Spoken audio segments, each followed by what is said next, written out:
So welcome back to our second video, and in this second video I'm going to show you how we can use some test programs to simulate this Proteus design. Now this Proteus design uses this PIC16F848 microcontroller, and it's connected to these 8 LEDs over here. And what I have is I have 3 test programs. I have a program called LED_toggle.c, which should turn on and off this first LED. Then I have a second program called LED_flash.c, and LED_flash.c should turn on all 8 LEDs and then turn them off again, and then turn them on again, and then turn them off again, and that should happen over and over again. So it should turn them on for about half a second, turn them off for half a second, turning on for half a second, turning off for half a second.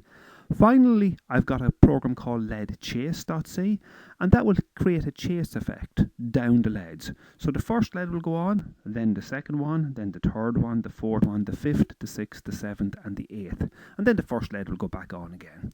Now, what I need to do to make sure that my Proteus simulation is wired correctly is I need to attach these 3 test programs to this PIC microcontroller over here. Now, to do that, I need to right-click on the PIC microcontroller, and then when I right click on the PIC microcontroller, I should be able to edit the properties.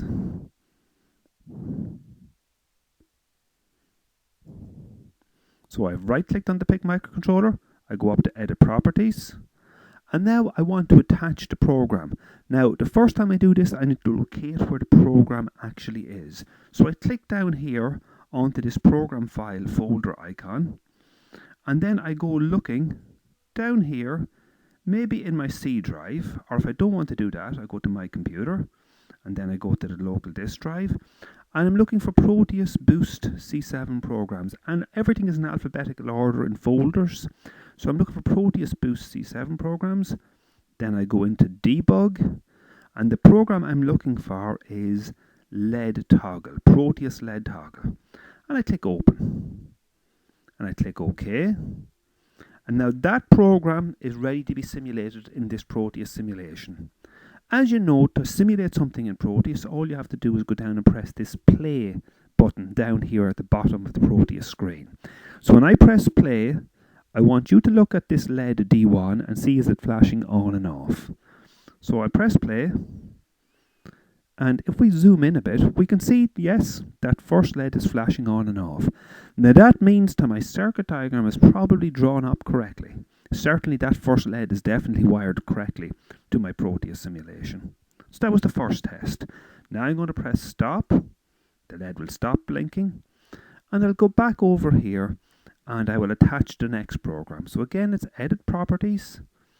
And I want to do and attach the next program. Now I have located all the programs correctly. The next program I'm looking for is Proteus LED_flash. I click open and I click OK. Now this time I should see the 8 LEDs flashing on and off. So when I press play over here, I should see all 8 LEDs going on and off. Let me just press play here. So now you can see the LEDs flashing on and off. It's a little bit dim, but you can see the 4 green LEDs flashing on, the 4 red LEDs flashing on and off. And that's happening about every half a second. So now I can assume, or I'm pretty confident I can assume, that all of these 8 LEDs are working correctly and have wired the 8 LEDs correctly to port B of the PIC microcontroller. I'm just going to run one last test in this short video, and that will be a program called LED_chase. So again, I'm going to stop the program. I'm going to right click, I'm going to edit the properties, and I'm going to go into my folder and I'm looking for LED_chase. There it is, Proteus LED_chase. And I'm going to click open, I'm going to click OK, and I'm going to press play. Now it can be hard to see this, but if you look very carefully, the LEDs there are flashing on and off intermittently. So this is actually hard to see because of the colour I've used in this particular design sheet. In your own design sheet this will actually be easier to see, but just make sure that you can see each LED flashing on and off quite quickly. That was the last test program, and that proves that my LEDs are working correctly. Now in the next video what I'm going to do is I'm going to test the switches up here. So we'll hold it there for the moment, folks. Thanks for listening. I'm just going to press stop now, and the program stops, And that's the end of this video. Thank you.